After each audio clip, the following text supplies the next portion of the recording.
This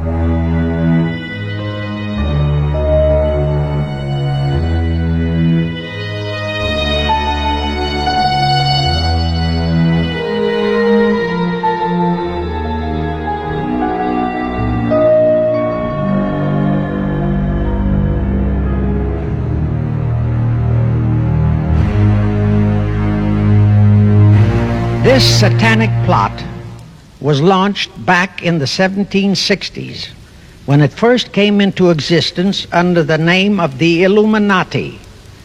This Illuminati was organized by one Adam Weishaupt, born a Jew, who was converted to Catholicism and became a Catholic priest, and then, at the behest of the then newly organized House of Rothschild, defected and organized the Illuminati.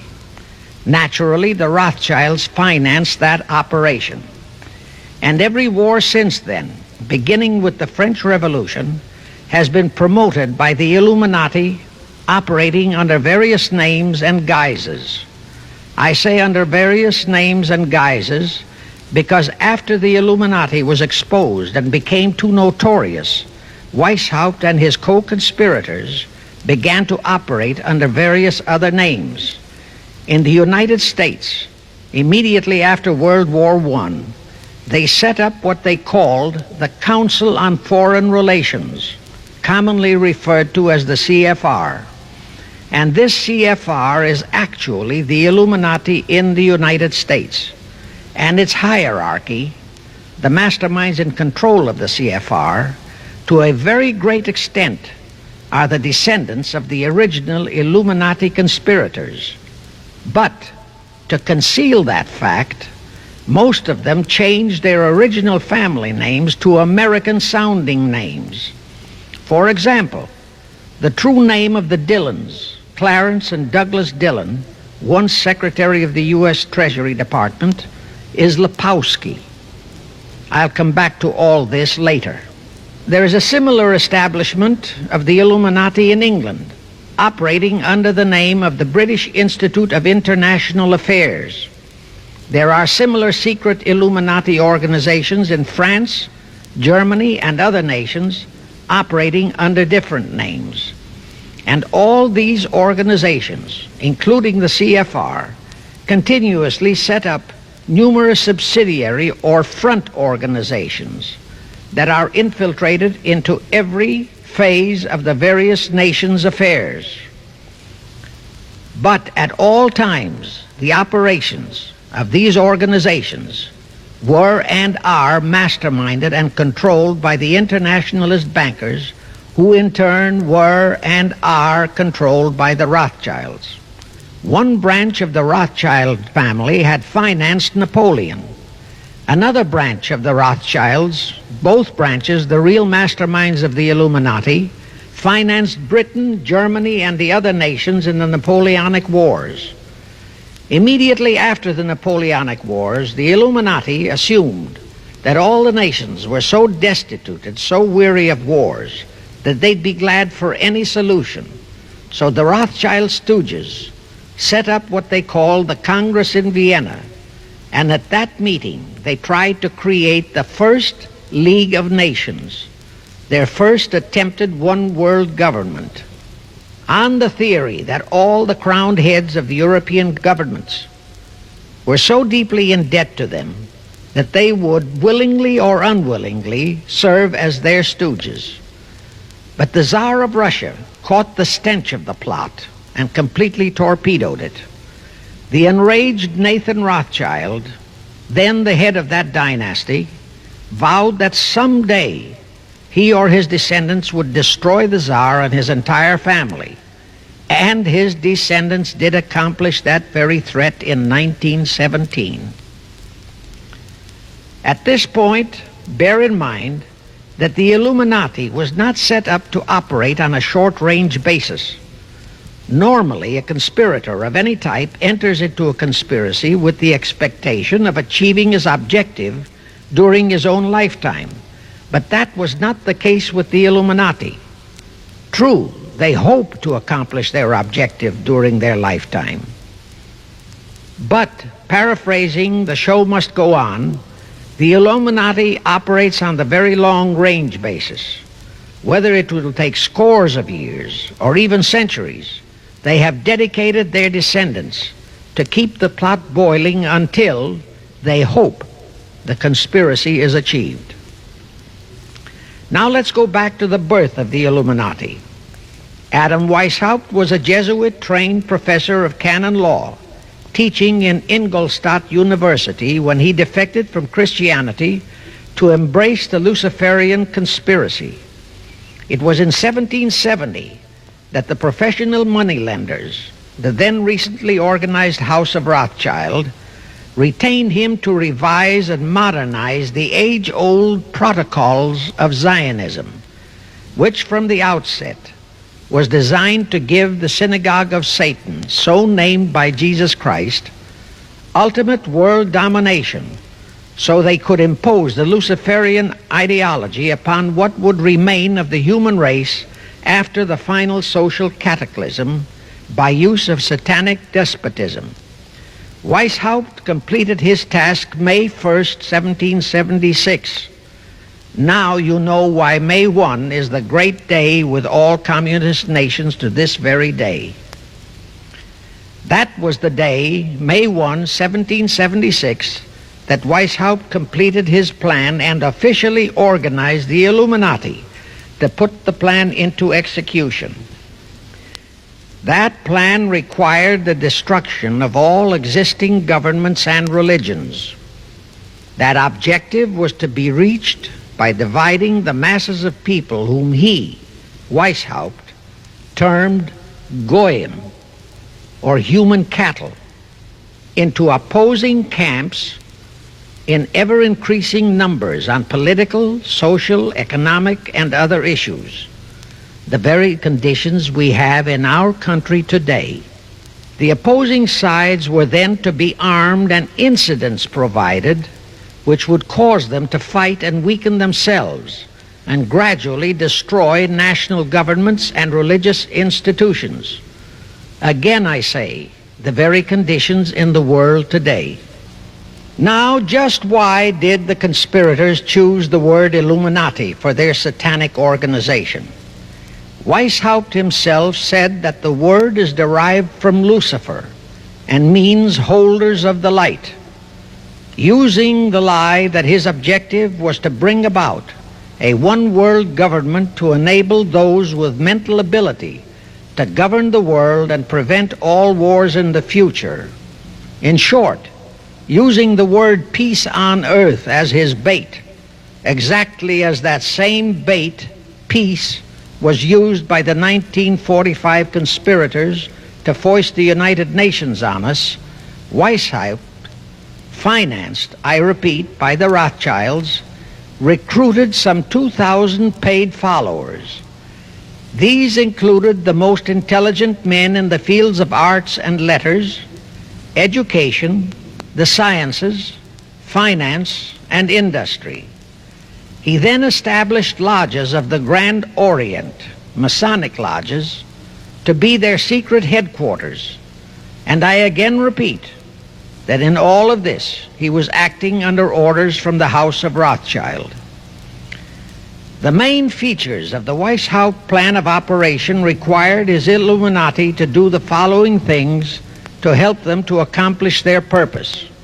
Number one, use monetary and sex bribery to obtain control of men already in high places in the various levels of all governments and other fields of endeavor. Once influential persons had fallen for the lies, deceits, and temptations of the Illuminati, they were to be held in bondage by application of political and other forms of blackmail, threats of financial ruin, public exposure and physical harm, even death, to themselves and loved members of their families. Do you realize how many present top officials in our federal government in Washington are controlled in just that way by the CFR? Number two, Illuminati on the faculties of colleges and universities were to cultivate students possessing exceptional mental ability, belonging to well-bred families with international leanings, and recommend them for special training in internationalism. Such training was to be provided by granting scholarships to those selected by the Illuminists. That gives you an idea what a Rhodes Scholarship means. It means indoctrination into accepting the idea that only a one-world government can put an end to recurring wars and strife. That's how the United Nations was sold to the American people. All such scholars were to be first persuaded and then convinced that men of special talent and brains have the right to rule those less gifted on the ground that the masses don't know what is best for them physically, mentally, and spiritually. Number 3, all influential people trapped into coming under the control of the Illuminati, plus the students who had been specially educated and trained, were to be used as agents and placed behind the scenes of all governments as experts and specialists, so they would advise the top executives to adopt policies which would, in the long run, serve the secret plans of the Illuminati one-world conspiracy and bring about the destruction of the governments and religions they were elected or appointed to serve. Number 4, perhaps the most vital directive in Weishaupt's plan was to obtain absolute control of the press, at that time the only mass communications media, to distribute information to the public, so that all news and information could be slanted, so that the masses could be convinced that a one-world government is the only solution to our many and varied problems. Now do you know who owns and controls our mass communications media? I'll tell you, practically all the movie lots in Hollywood is owned by the Lehmans, Kuhn Loeb and Company, Goldman Sachs, and other internationalist bankers. All the national radio and TV channels in the nation are owned and controlled by those same internationalist bankers. The same is true of every chain of metropolitan newspapers and magazines, also of the press wire services, such as Associated Press, United Press International, etc. The supposed heads of all those media are merely the fronts for the internationalist bankers, who in turn compose the hierarchy of the CFR, today's Illuminati in America. Now can you understand why the Pentagon's press agent Sylvester so brazenly proclaimed that the government has the right to lie to the people?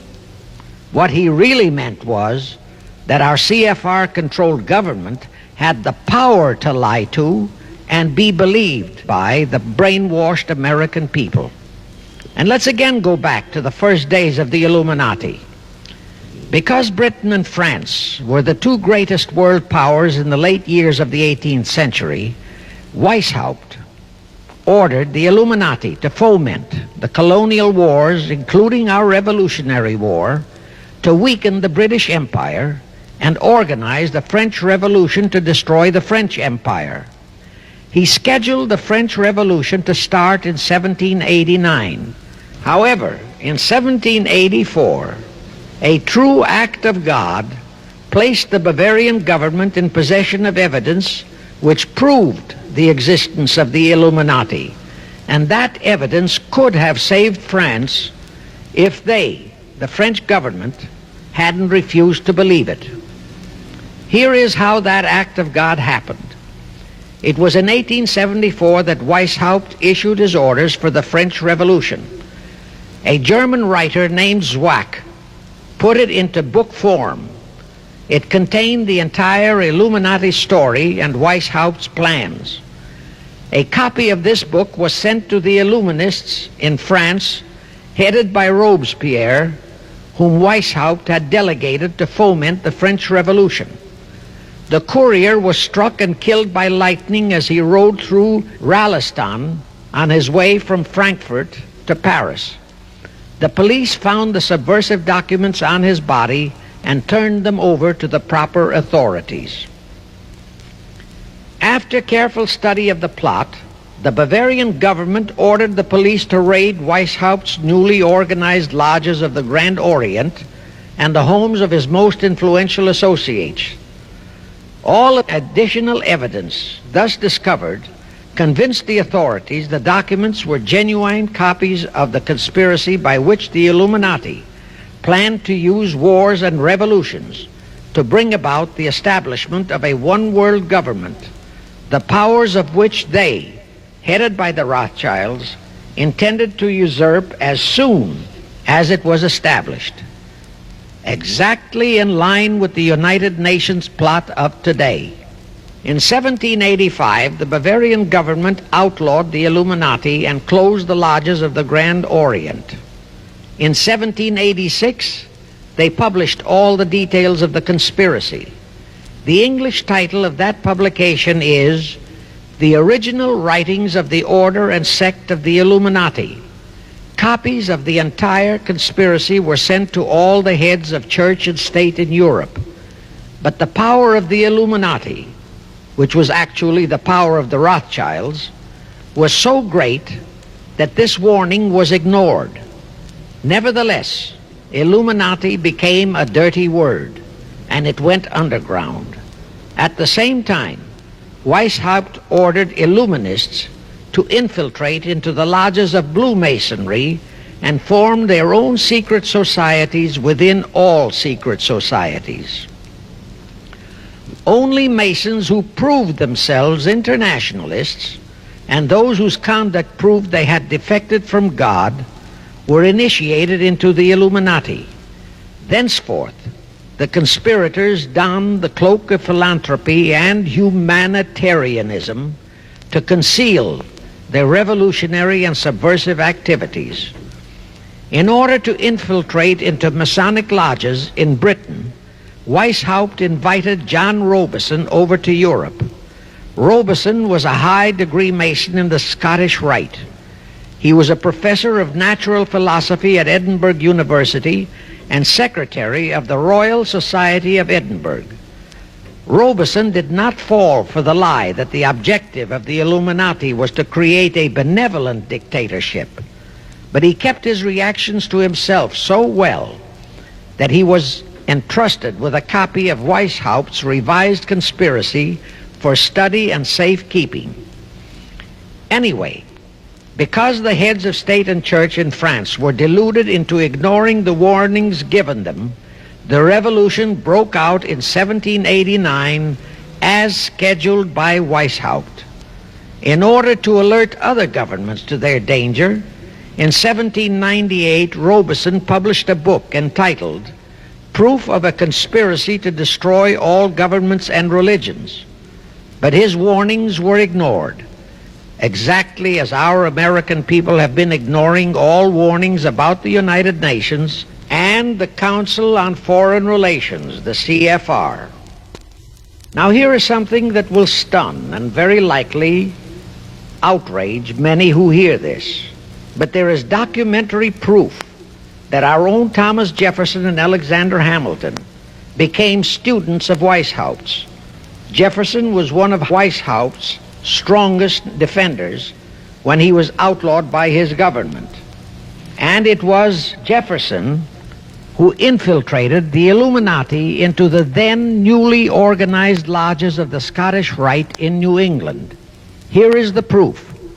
In 1789, John Robison warned all Masonic leaders in America that the Illuminati had infiltrated into their lodges.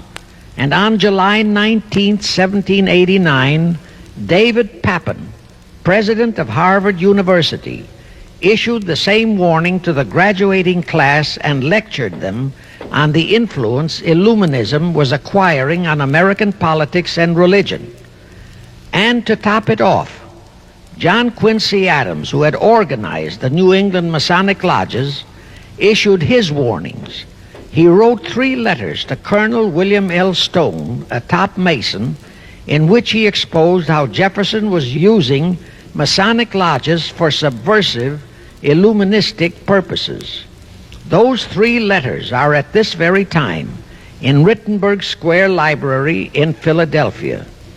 In 1826, one Captain William Morgan decided it was his duty to inform all Masons and the general public what the full truth was regarding the Illuminati, their secret plans and intended objectives, also reveal the identities of the masterminds of the conspiracy.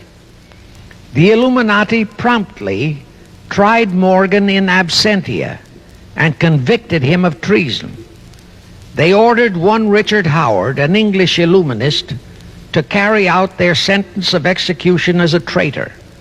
Morgan was warned and he tried to escape to Canada, but Howard caught up with him near the border, near the Niagara Gorge to be exact, where he murdered him. This was verified in a sworn statement made in New York by one Avery Allen to the effect that he heard Howard render his report of the execution to a meeting of Knights Templars in St. John's Hall, New York. He also told how arrangements had been made to ship Howard back to England. That Allen affidavit is on record in New York City archives. Very few Masons and very few of the general public know that general disapproval over that incident of murder caused approximately half of all the Masons in the northern jurisdiction of the United States to secede.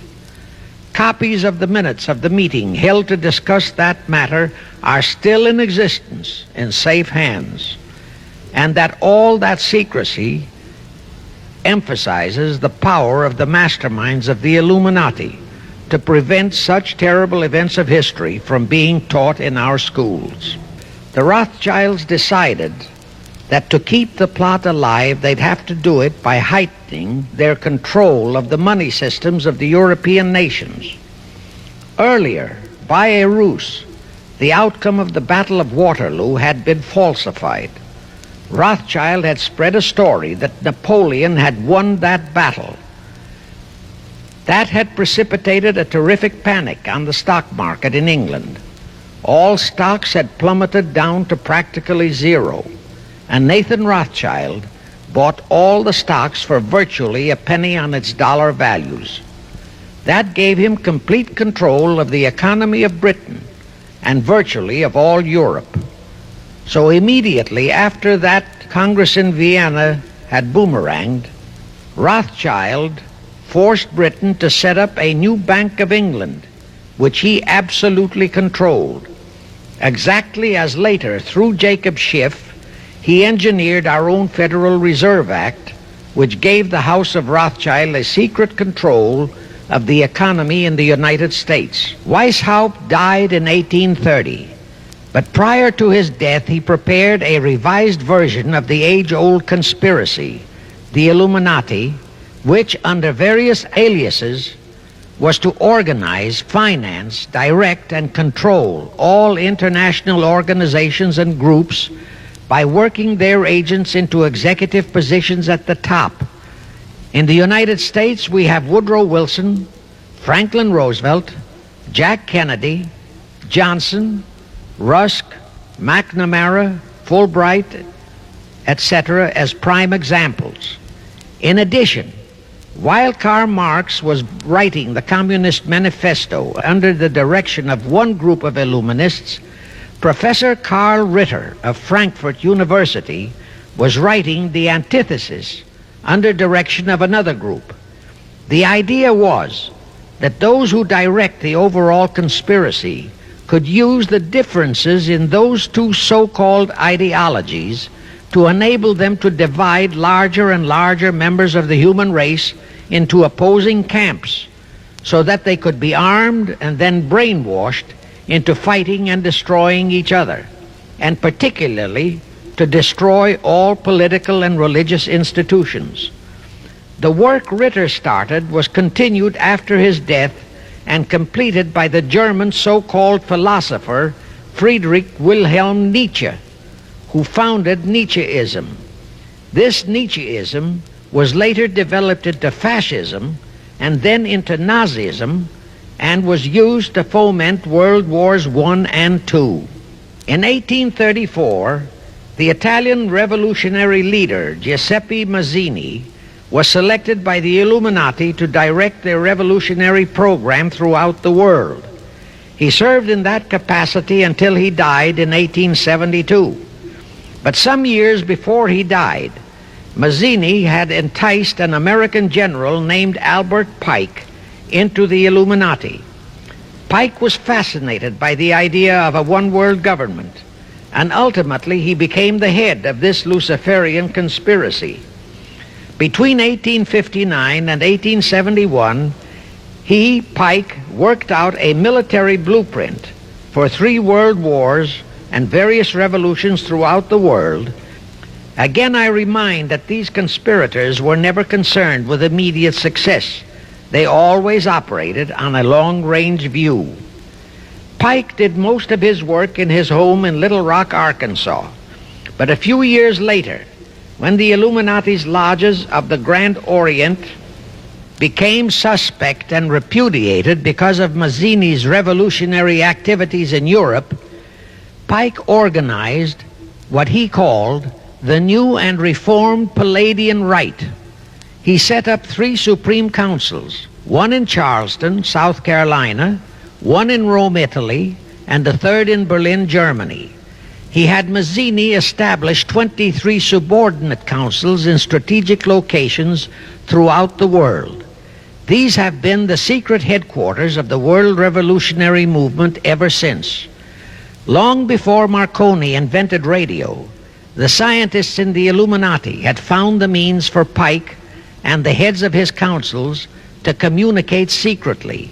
It was the discovery of that secret that enabled intelligence officers to understand how apparently unrelated incidents, one such as the assassination of an Austrian prince at Sarajevo, took place simultaneously throughout the world, which developed into a war or a revolution.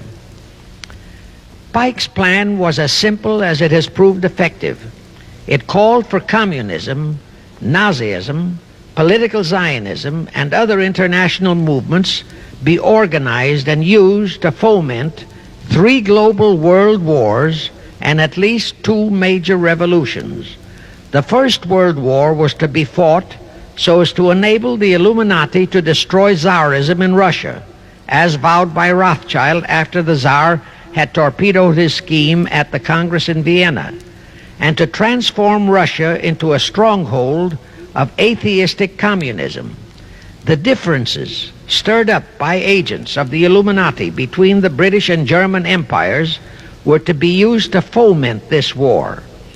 After the war would be ended, communism was to be built up and used to destroy other governments and weaken religions.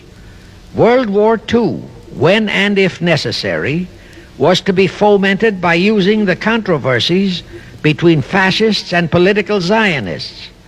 And here let it be noted that Hitler was financed by Krupp, the Warburgs, the Rothschilds, and other internationalist bankers, and that the slaughter of the supposed 600,000 Jews by Hitler didn't bother the Jewish internationalist bankers at all. That slaughter was necessary in order to create worldwide hatred of the German people and thus bring about the war against them.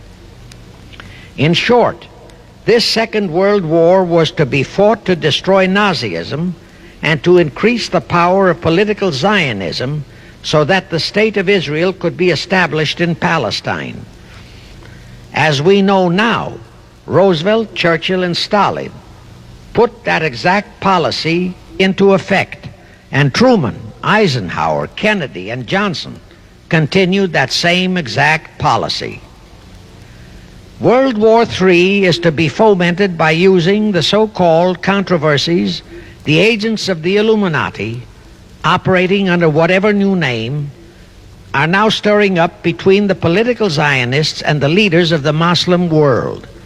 That war is to be directed in such a manner that all of Islam and political Zionism, Israel, will destroy each other, while at the same time The remaining nations, once more divided on this issue, will be forced to fight themselves into a state of complete exhaustion, physically, mentally, spiritually, and economically.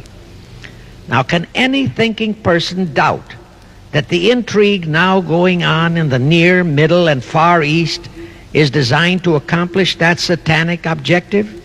Pike himself foretold all this in a statement he made to Mazzini on August 15, 1871. Pike stated, "Those who will inspire to undisputed world domination will provoke the greatest social cataclysm the world has ever known." Quoting his own words, taken from the letter he wrote to Mazzini, and which letter is now catalogued in the British Museum in London, England, he said, "We shall unleash the nihilists and the atheists, and we shall provoke a great social cataclysm which in all its horror will show clearly to all nations the effect of absolute atheism, the origin of savagery and of most bloody turmoil. Then everywhere the people forced to defend themselves against the world minority of revolutionaries will exterminate those destroyers of civilization, and the multitudes disillusioned with Christianity, whose deistic spirits will be from that moment on without direction and leadership, and anxious for an ideal but without knowledge where to send its adoration, will receive the true light through the universal manifestation of the pure doctrine of Lucifer, brought finally out into public view, a manifestation which will result from a general reactionary movement which will follow the destruction of Christianity and atheism, both conquered and exterminated at the same time." When Mazzini died in 1872, Pike made another Italian revolutionary leader named Adrian Lemmy his successor. Lemmy, in turn, was succeeded by Lenin and Trotsky, then by Stalin. The revolutionary activities of all those men were financed by British, French, German, and American international bankers, all of them dominated by the House of Rothschild. We are supposed to believe that the international bankers of today, like the money changers of Christ's day, are only the tools or agents of the great conspiracy, but actually they are the masterminds behind all of it. While the general public has been brainwashed by all the mass communications media, the actual fact is that both British and American intelligence officers have authentic documentary evidence that international liberals operating through their international banking houses, particularly the House of Rothschild, have financed both sides in every war and revolution since 1776. Those who today comprise the conspiracy, the CFR in the United States, direct our governments, whom they hold in usury through such methods as the Federal Reserve System in America, to fight wars such as Vietnam, created by the United Nations, so as to further Pike's Illuminati plans to bring the world to that stage of the conspiracy. The headquarters of the great conspiracy in the late 1700s was in Frankfurt, Germany, where the House of Rothschild had been established by Mayer Anschelm, who adopted the Rothschild name and linked together other international financiers who had literally sold their souls to the devil. After the Bavarian government's exposure in 1786, the conspirators moved their headquarters to Switzerland, then to London. Since World War II, after Jacob Schiff, the Rothschild's boy in America, died, the headquarters of the American branch has been in the Harold Pratt Building, New York, and the Rockefellers, originally protégés of Schiff, have taken over the manipulation of finances in America for the Illuminati. In the final phases of the conspiracy, the one world government will consist of the king dictator, head of the United Nations, the CFR, and a few billionaires, economists, and scientists who have proved their devotion to the great conspiracy. All others are to be integrated into a vast conglomeration of mongrelized humanity, actually slaves.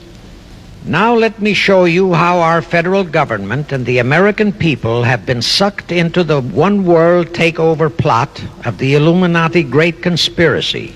And always bear in mind that the United Nations was created to become the housing for that one-world so-called liberal conspiracy. The real foundations of the plot for the takeover of the United States were laid during the period of our Civil War. Not that Weishaupt and the earlier masterminds had ever overlooked the New World. As I have previously indicated, Weishaupt had his agents planted over here as far back as the Revolutionary War.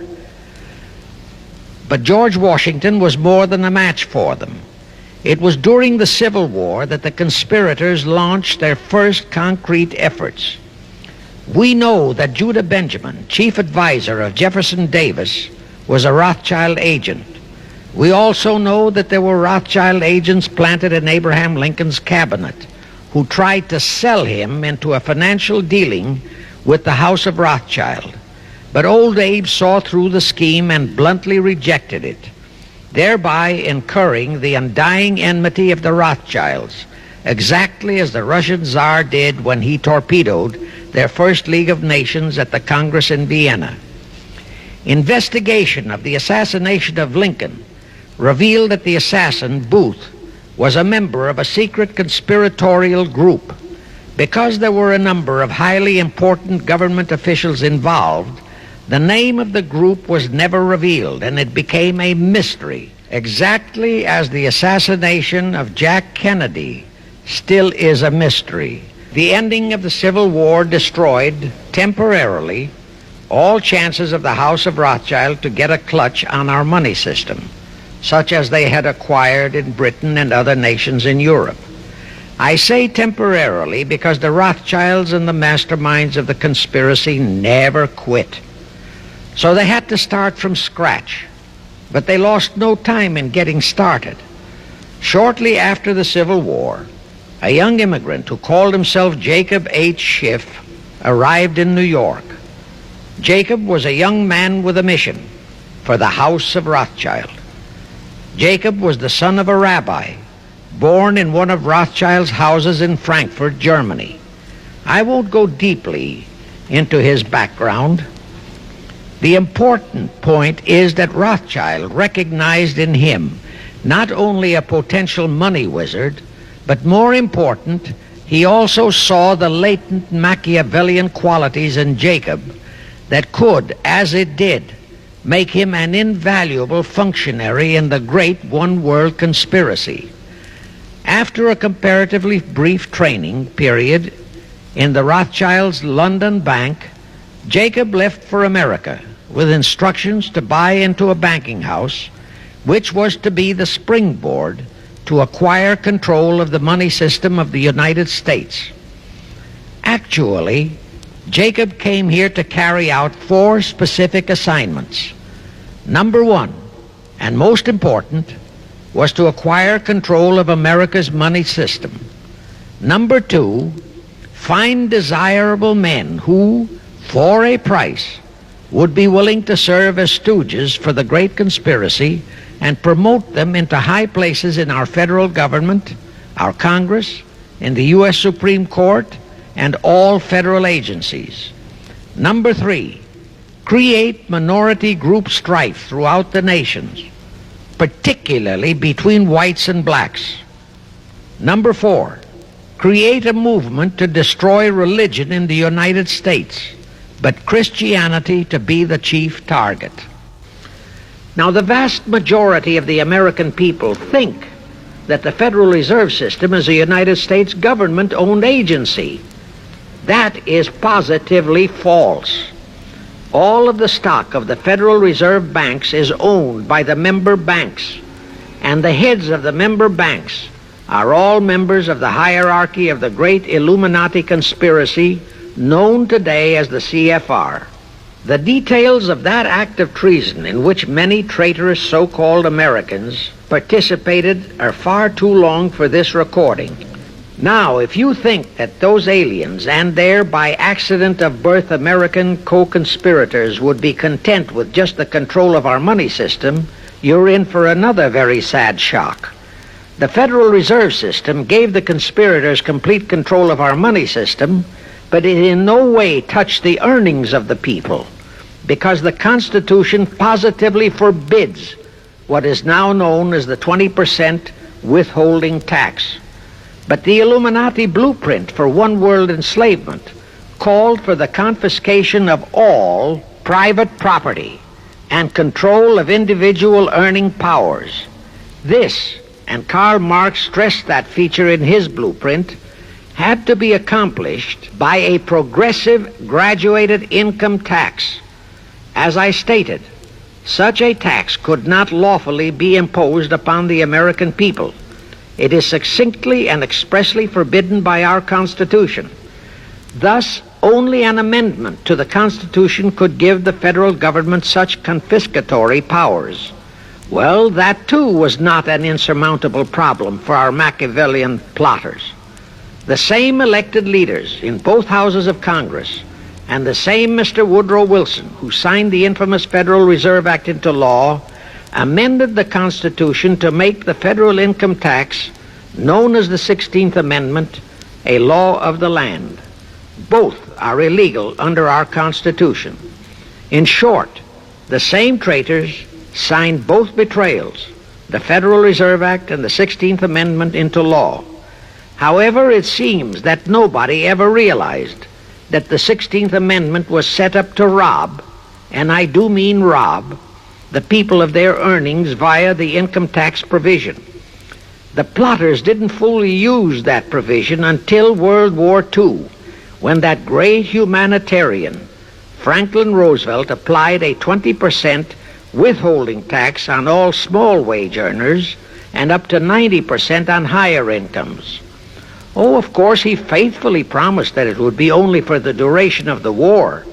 But what was a promise to such a charlatan who in 1940, when he was running for his third term, kept proclaiming, "I say again and again and again that I will never send American boys to fight on foreign soil"? Remember? He was proclaiming that even as he was already preparing to plunge us into World War II by enticing the Japanese into that sneak attack on Pearl Harbor to furnish him with his excuse. And before I forget, let me remind you that another charlatan named Woodrow Wilson used exactly that same campaign slogan in 1916. His slogan was, "Re-elect the man who will keep your sons out of the war." Exactly the same formula, exactly the same promises. But wait, as Al Jolson used to say, you ain't heard nothing yet. That 16th Amendment income tax trap was intended to confiscate, rob, the earnings only of the common herd, you and me.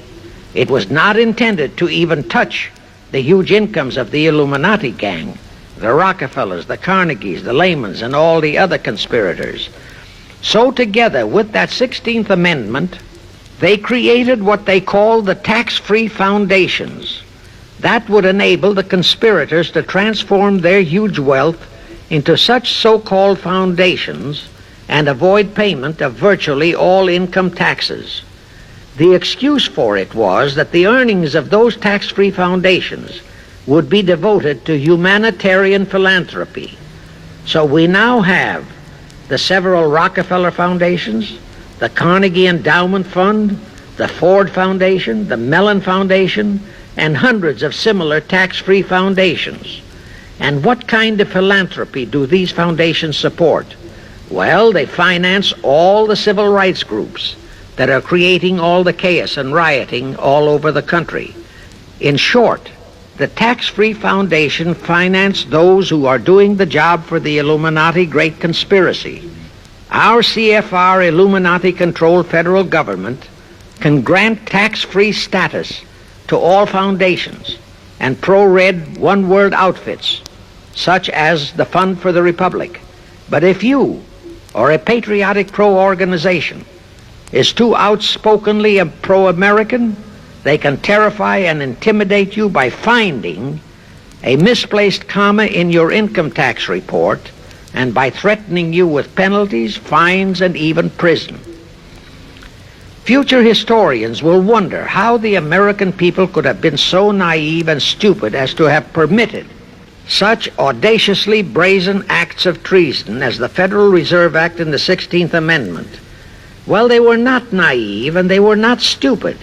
The answer is they trusted the men they elected to safeguard our country and our people, and they just didn't have even an inkling about either betrayal until after each one had been accomplished. It was the Illuminati-controlled mass communications media that kept and is keeping our people naive and stupid and unaware of the treason being committed. Now the great question is, when will the people wake up and do to our traitors of today what George Washington and our founding fathers would have done to Benedict Arnold?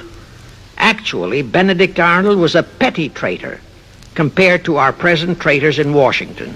Now let's go back to the events that followed the rape of our Constitution by the passage of the Federal Reserve Act of the 16th Amendment. With Wilson completely under their control, the masterminds of the great conspiracy put in motion their next and what they hoped would be their final steps to achieve their one-world government. The first of those steps was to be World War I. Why war? Simple. The only excuse for a one-world government is that it will supposedly ensure peace. The only thing that can make people cry for peace is war. War brings chaos, destruction, exhaustion, to winner as well as to loser. It brings economic ruin to both. Most important, it destroys the flower of the young manhood of both. To the saddened and heartbroken oldsters, the mothers and fathers, who are left with nothing but memories of their beloved sons, peace becomes worth any price. And that is the emotion upon which the conspirators depend for the success of their satanic plot. Throughout the 19th century, from 1814 to 1914, the world as a whole was at peace. Such wars as the Franco-Prussian, our own Civil War, the Russo-Japanese War, were what might be termed local disturbances that did not affect the rest of the world. All the great nations were prosperous, the peoples staunchly nationalistic and fiercely proud of their sovereignties. It was utterly unthinkable that the French and the German peoples would be willing to live under a one-world government, or the Turks and the Russians, or the Chinese and the Japanese. Even more unthinkable that a Kaiser Wilhelm or a Franz Joseph or a Tsar Nicholas or any monarch would willingly and meekly surrender his throne to a one-world government. But bear in mind that the peoples in all nations are the real power, and only one thing, war, could make the peoples yearn and clamor for a peace-ensuring one-world government. But it would have to be a frightful and horribly devastating war. It could not be just a local disturbing war between just two nations. It would have to be a world war. No major nation must be left untouched by the horrors and devastation of such a war. The cry for peace must be made universal. Actually, that was the format set by the Illuminati and Nathan Rothschild at the turn of the 19th century. They first maneuvered all of Europe into the Napoleonic Wars. Then the Congress in Vienna, which they, and particularly Rothschild, planned to transform into a League of Nations, which was to have been the housing for their one-world government, exactly as the present United Nations was set up to be the housing for the forthcoming, God forbid, one-world government. Anyway, that was the format the House of Rothschild and Jacob Schiff decided to employ to achieve their objective in 1914. Of course, they knew that that same format had failed in 1814, but they theorized that was only because the Tsar of Russia had torpedoed that scheme. Well, the present 1914 conspirators would eliminate that 1814 fly in the ointment. They'd make sure that after the New World War, they were conspiring, there'd be no Tsar of Russia around to throw monkey wrenches into the machinery. History records that World War I was precipitated by a trivial incident, the kind of incident both Weishaupt and Albert Pike had incorporated in their blueprints. That incident was the assassination of an Austrian archduke, arranged by the Illuminati masterminds. The war followed. It involved Germany, Austria-Hungary, and their allies, so-called the Axis powers, against France, Britain, and Russia, called the Allies. Only the United States was not involved during the first 2 years. By 1917, the conspirators had achieved their primary objective. All of Europe was in a state of destitution. All the peoples were war-weary and crying for peace. And the outcome, too, was all set. It was to come as soon as the United States would be hurled in on the side of the Allies. And that was all set to happen immediately after Wilson's re-election. After that, there could be only one outcome: complete victory for the Allies. When Wilson was campaigning for re-election in 1916, his chief appeal was, "Re-elect the man who will keep your sons out of the war." But during that same campaign, the Republican Party publicly charged that Wilson had long committed himself to throw us into the war. They charged that if he would be defeated, he would accomplish that act during his few remaining months in office. But if re-elected, he would hold off until after re-election. But at that time, the American people looked upon Wilson as a God-man. Well, Wilson was re-elected. And as per the schedule of the conspirators, he hurled us into the war in 1917. He used the sinking of the Lusitania as an excuse, a sinking which also was prearranged. Roosevelt, also a God-man in the eyes of the American people, followed the same technique in 1941 when he used the prearranged Pearl Harbor attack as his excuse for hurling us into World War II.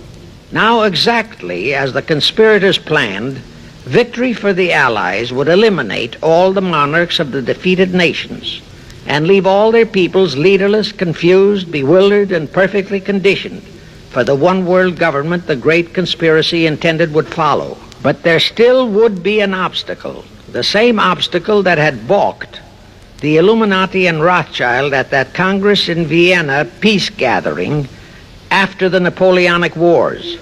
Russia would be on the winning side this time, as it was in 1814. Therefore, the Tsar would be securely on his throne. Here it is pertinent to note that Russia, under the Tsarist regime, had been the one country in which the Illuminati had never made any headway, nor had the Rothschilds ever been able to infiltrate their banking interests. Thus, a winning Tsar would be more difficult than ever to cope with. Even if he could be enticed into a so-called League of Nations, it was a foregone conclusion that he would never, but never go for a one-world government. So even before the outbreak of World War I, the conspirators had a plan in the making to carry out Nathan Rothschild's vow of 1814 to destroy the Tsar and also murder all possible royal heirs to the throne. And it would have to be done before the close of the war, and the Russian Bolsheviki were to be their instruments in this particular plot. From the turn of the century, the chiefs of the Bolsheviki were Nikolai Lenin, Leon Trotsky, and later Joseph Stalin. Of course, those were not their true family names. Prior to the outbreak of the war, Lenin headquartered in Paris. After the outbreak, Switzerland became his haven. Trotsky's headquarters were on the Lower East Side in New York, largely the habitat of Russian Jewish refugees. Both Lenin and Trotsky were similarly bewhiskered and unkempt. In those days, that was the badge of Bolshevism. Both lived well, yet neither had a regular occupation. Neither had any visible means of support, yet both always had plenty of money. All those mysteries were solved in 1917. Right from the outset of the war, strange and mysterious goings-on were taking place in New York. Night after night, Trotsky darted furtively in and out of Jacob Schiff's palatial mansion. And in the dead of those same nights, there were gatherings of hoodlums of New York's Lower East Side, all of them Russian refugees, at Trotsky's headquarters, and all were going through some mysterious sort of training process. But it was all shrouded in mystery. Nobody talked, although it did leak out that Schiff was financing all of Trotsky's activities. Then suddenly Trotsky vanished. So did approximately 300 of his trained hoodlums. Actually, they were on the high seas in a Schiff-chartered ship bound for a rendezvous with Lenin and his gang in Switzerland. And on that ship was $20 million in gold, the $20 million Schiff provided to finance the Bolsheviki takeover of Russia. In anticipation of Trotsky's arrival, Lenin prepared to throw a party in his Switzerland hideaway. Men of the very highest places in the world were to be guests at that party. Among them were the mysterious Colonel Edward Mandel House, Woodrow Wilson's mentor and palsy-walsy, and more important, Schiff's special and confidential messenger. Another of the expectant guests was Warburg of the Warburg banking clan in Germany, who were financing the Kaiser, and whom the Kaiser had rewarded by making him chief of the secret police of Germany. In addition, there were the Rothschilds of London and Paris, also Litvinov, Kaganovich, Stalin, who was then head of a train and bank-robbing gang of bandits. He was known as the Jesse James of the Urals. And here I must remind that England and France were then long in war with Germany, and that on February 3, 1917, Wilson had broken off all diplomatic relations with Germany. Therefore, Warburg, Colonel House, the Rothschild, and all those others were enemies. But of course, Switzerland was neutral ground where enemies could meet and be friends, especially if they had some scheme in common. That Lenin party was very nearly wrecked by an unforeseen incident. The Schiff-chartered ship on its way to Switzerland was intercepted and taken into custody by a British warship. But Schiff quickly rushed orders to Wilson to order the British to release the ship intact with the Trotsky hoodlums and the gold. Wilson obeyed. He warned the British that if they refused to release the ship, the United States would not enter the war in April as he had faithfully promised a year earlier. The British heeded the warning. Trotsky arrived in Switzerland, and the Lenin party went off as scheduled. But they still faced what ordinarily would have been the insurmountable obstacle of getting the Lenin-Trotsky band of terrorists across the border into Russia. Well, that's where Brother Warburg, chief of the German secret police, came in. He loaded all those thugs into sealed freight cars and made all the necessary arrangement for their secret entry into Russia. The rest is history. The revolution in Russia took place, and all members of the royal Romanov family were murdered. Now, my chief objective is to establish beyond even a remote doubt that communism, so-called, is an integral part of the Illuminati's great conspiracy for the enslavement of the entire world. That communism, so-called, is merely their weapon and bogeyman word to terrify the peoples of the whole world, and that the conquest of Russia and the creation of communism was in great part organized by Schiff and the other international bankers right in our own city of New York. Charlie Knickerbocker, a Hearst newspaper columnist, published an interview with John Schiff, grandson of Jacob, in which young Schiff confirmed the entire story and named the figure old Jacob contributed, $20 million. If anybody still has even a remote doubt that the entire menace of communism was created by the masterminds of the great conspiracy right in our own city of New York, I will cite the following historical fact. All records show that when Lenin and Trotsky engineered the capture of Russia, they operated as heads of the Bolsheviki party. Now, Bolshevism is a purely Russian word, The masterminds realized that Bolshevism could never be sold as an ideology to any but the Russian people. So in April 1918, Jacob Schiff dispatched Colonel House to Moscow with orders to Lenin, Trotsky, and Stalin to change the name of their regime to the Communist Party and to adopt the Karl Marx Manifesto as the constitution of the Communist Party. Lenin, Trotsky, and Stalin obeyed. And that year of 1918 was when the Communist Party and the menace of communism came into being. All this is confirmed in Webster's Collegiate Dictionary, 5th edition. In short, communism was created by the capitalists. Thus, until November 11, 1918, the entire fiendish plan of the conspirators worked perfectly. All the great nations, including the United States, were war-weary, devastated, mourning their dead. Peace was the great universal desire. Thus, when it was proposed by Wilson to set up a League of Nations to ensure peace, all the great nations, with no Russian czar to stand in their way, jumped on that bandwagon without even stopping to read the fine print in that insurance policy. That is all but one, the United States, the very one that Schiff and his co-conspirators least expected would balk. And that was their one fatal mistake in that early plot. You see, when Schiff planted Woodrow Wilson in the White House, the conspirators assumed that they had the United States in the proverbial bag. Wilson had been perfectly built up as a great humanitarian. He supposedly became established as a God-man with the American people.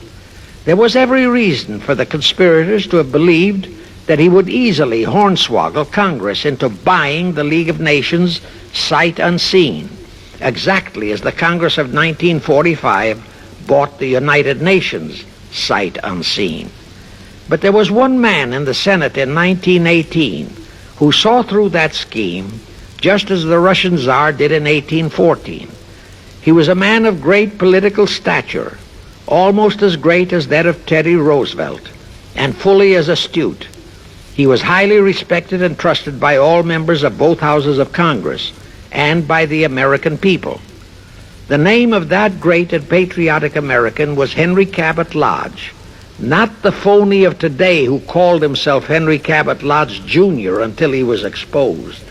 Lodge completely unmasked Wilson and kept the United States out of the League of Nations.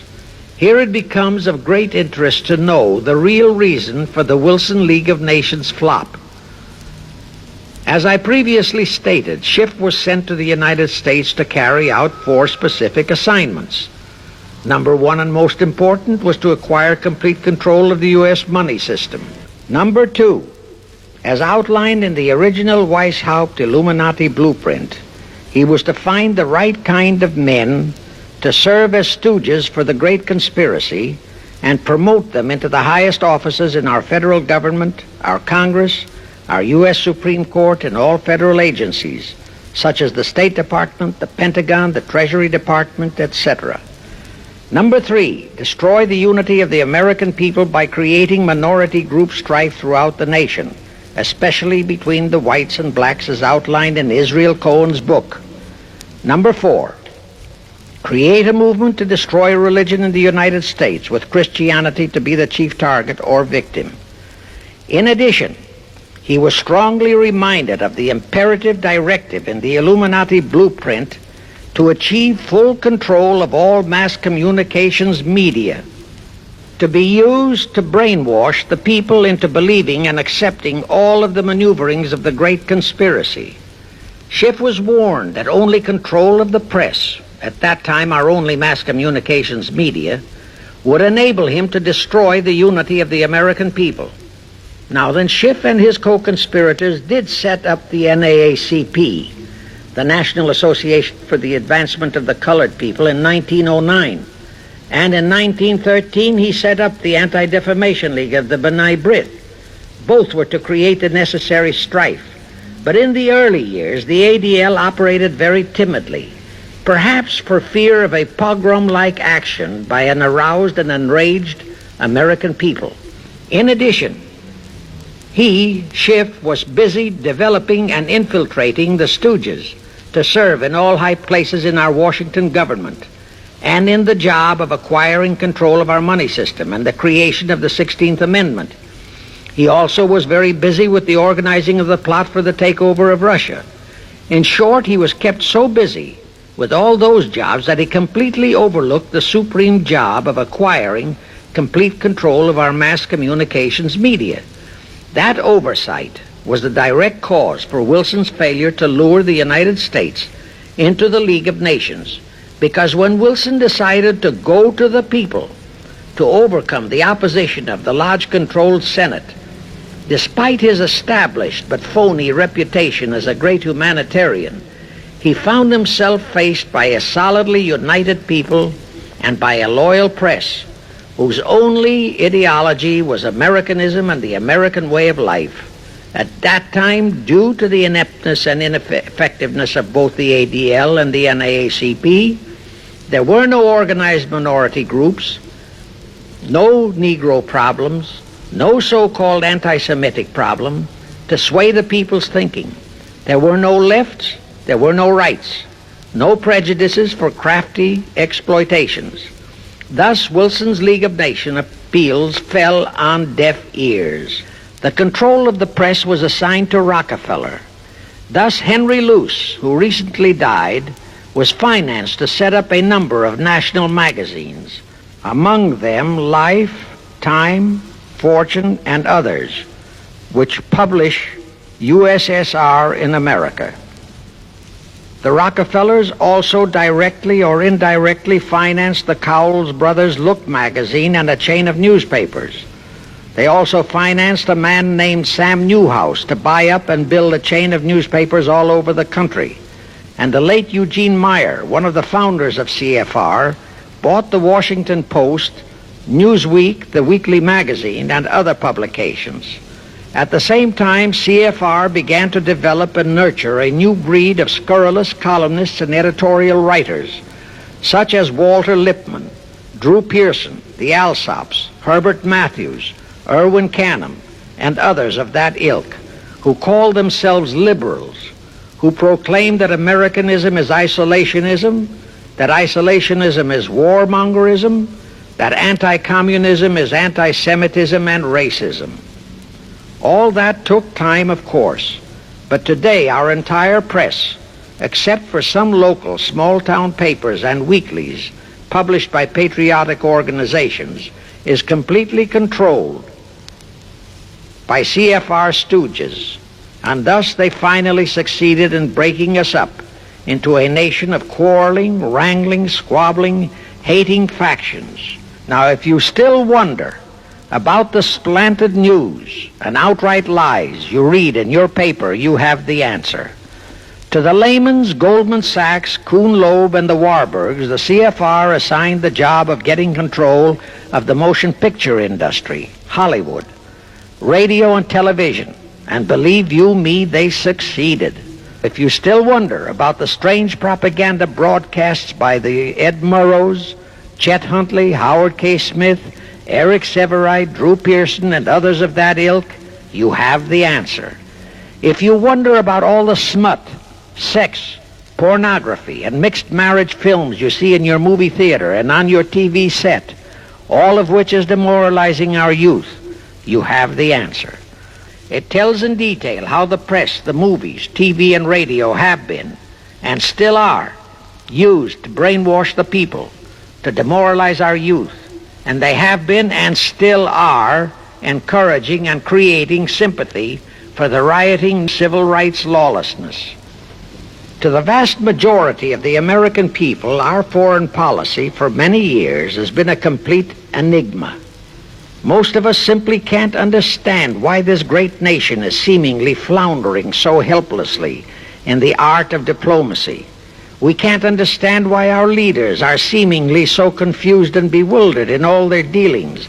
Now I have one more vital message to deliver.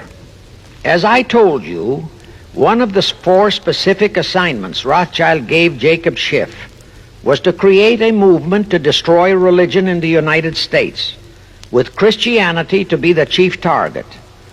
For a very obvious reason, the Anti-Defamation League wouldn't dare to attempt it, because such an attempt could create the most terrible bloodbath in the history of the world, not only for the ADL and the conspirators, but for the millions of innocent Jews.